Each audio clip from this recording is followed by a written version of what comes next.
Hey guys, welcome back to TechMan. Today, let me show you how to get Tracking Eye in Archero 2. If you're wondering how to get Tracking Eye skill in Archero 2, here's what you need to know. Tracking Eye is an epic skill, meaning it won't always appear in every run. Skills in Archero 2 are randomized, so there's no guaranteed way to obtain it, but you can increase your chances. Equipping lock-based items or using characters like Seraph, who specialize in higher level abilities, makes rare skills appear more often.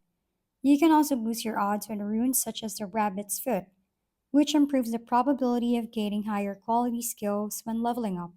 The more you progress, the more skill choices you unlock, and the higher your chances of encountering Tracking Eye. While it's never assured, focusing on luck, runes, and the right character build significantly improves your odds of seeing this powerful skill.